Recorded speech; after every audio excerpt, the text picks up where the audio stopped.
Hi friends! Today on Asian Food Nerd, the story behind food brands. We just got a special one today. Our founder, Rayfil Wong, is personal friends with foodranger, aka Trevor James, and interviewed him on how he broke the internet. The king of street food on YouTube has over 5 million subscribers and over 800 million views. You currently have 5.9 million subscribers. Aladdin gave you like 3 wishes to grow your brand. What would be the 3 wishes that you would want? I would probably wish to scale at a level that sort of all the things I always wanted to.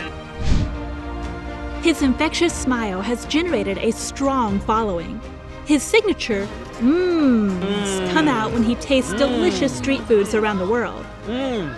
Before we begin, here are some fun facts about foodranger. His dad came up with his YouTube name.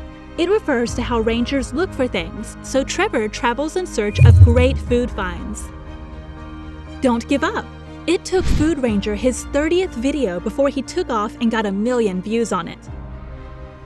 The craziest thing he has ever eaten is Camel.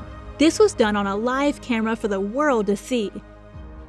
In 2017, the foodranger was ranked as one of the 5 China-based YouTubers you should be following. His most viewed video is on street food in Pakistan with over 35 million views. When foodranger visited Rayfil in Hong Kong, he was approached by his fans on the subway and when he was eating out at restaurants. The 34-year-old blogger has been filming his food tours and uploading them to YouTube since 2013. His Chinese food cravings include Mapo tofu and Dan Dan noodles. But before we start, hit that subscribe button so you will never miss a new video. 3, 2, 1. Big thanks! And make sure you stay tuned till the end of the video where I share some tips on how you can be the next YouTube food star. YouTube Street King Foodranger's real name is Trevor James, a Canadian-born YouTuber who is famously known for his adventurous videos. He sets himself apart by showcasing his passion for the local people and culture by learning a few basic lines in their native language. Traveling all around the world, foodranger makes it his goal to discover new street foods. He has been a trusted source of information. When we say exotic, we mean it. The foodranger has dabbled in delicacies that most viewers probably didn't even know existed. We're talking camel, rabbit head, coconut worms, and even bull penis soup. This is just to mention a few. While this may shock you or take you back in some way, it is part of what makes foodranger so exciting to watch, but also so endearing. Contrasting, you may say, but hear us out. On one hand, he has the shock factor. Viewers love to see people trying new and strange foods without getting involved themselves. It's a thrill. This includes foodranger drinking camel's milk on the side of the road in Pakistan. On the other hand, we have an adventurous Westerner going into some really cool hidden places and exposing his audience to foods that are quite the norm in those particular areas. Talk about truly engaging an audience. The foodranger, however, was once a less famous guy. So you may be asking questions like, how did he break the internet? Where did he come from? Don't worry, that's what we're here for today. Let's get right into it. Trevor James was born in Vancouver, British Columbia. For those of you who don't know, this city is revered for its diverse and multicultural space. Here, you can find foods from all over the world. This means that little Trevor James grew up with influences from across the world. The one that stuck, however, was Asian cuisine. He and his family often ate this at home, thus sparking a passion for the food. Fast forward to when Trevor left high school in 2006. This is where the true magic began to spark. He decided to get a summer vacation job to save up some money, which he successfully did. Saving just over $5,000, Trevor booked a trip to Southeast Asia. The nature of his trip truly began what we know now as the foodranger. He traveled from Singapore to Beijing for over 4 months visiting local regions. This meant that he was able to visit many little towns, villages, and cities in person in China.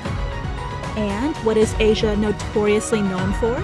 If you guessed street food, you'd be right. This trip kickstarted Trevor's passion for documenting all the wondrous foods he was able to try. So, when Trevor returned to Canada, he was a man with a mission. He knew that he wanted to be in Asia. So, he did a degree in international trade and learned some Mandarin. Straight after graduating, he went right back to China to live his dream. This is where you start to see Trevor's true passion and ultimately what made him what he is today. Trevor worked professionally in China as an English teacher. Only on the side in his free time, he would go around different food markets and film content for his private YouTube channel. This started off as simply his passion and hobby. Trevor himself has stated that the fact that he can make a living and become so successful on YouTube is brilliant. But even if he hadn't had become so famous, he still would have traveled and continued to film food content. His authentic and humble approach to his work and love of food is what makes his interaction with food vendors so brilliant. This definitely helps to create a genuine experience for his audience. His awesome, down-to-earth attitude was echoed in his earlier days when he invited people to his home in China. This brilliant idea was inspired by his days of couch surfing when he traveled. He welcomed people from all over the world into his home, allowing him the chance to take them with him on his travels through local streets, giving them an authentic experience, not for fame, but for his passion for food. And for those who are curious, foodranger shared that currently, his revenue stream is 99% of ad revenue. 3 tips to be the next YouTube superstar. Number 1. Fill the demand, not create it on YouTube. You can also jump on Google Trends and select YouTube Search to find out what keywords that are in demand. If you type in street food, the outcome is a 90 score throughout the year, meaning there is a demand to fill. Find a keyword that has a high audience demand. Number 2. Test out different formats. Trevor's first video ever was of him cooking dumplings. But later, he tested out different formats, including filming food markets and him interacting with friendly locals. Once one of the videos popped up and got 1 million views, he continued the same winning formula. He had discovered the audience's high interest in something local and authentic. His interactions with the locals, especially when he lived in China and spoke Mandarin in China, made it appealing to a global audience. Number 3. What to do if you're just starting out on YouTube. We asked Trevor what his advice would be to someone just starting out on YouTube, which included the goal to produce great videos that attract a lot of viewers. Trevor was very humble in his response. He advised that it is very important to start from scratch and learn the entire process yourself first. So, from idea conception to filming to editing, etc. This way, you can become fluent in your vision, fully understanding all the layers of the production process and how you would like them to be done. This not only provides you with first-hand experience, but it also gives you the knowledge and know-how of how to direct others when you start to outsource. He also advised that it's super important to take some time for yourself now and again. Take some time to rest away from your devices to prevent burnout. We truly thank foodranger Trevor James for contributing to our growth with this interview. Thanks for joining us today. Make sure you like, subscribe, and turn on the notification bell for our next video. Please also leave in the comment section which food brands you would like us to cover next. Asian Food Nerd, the story behind food brands.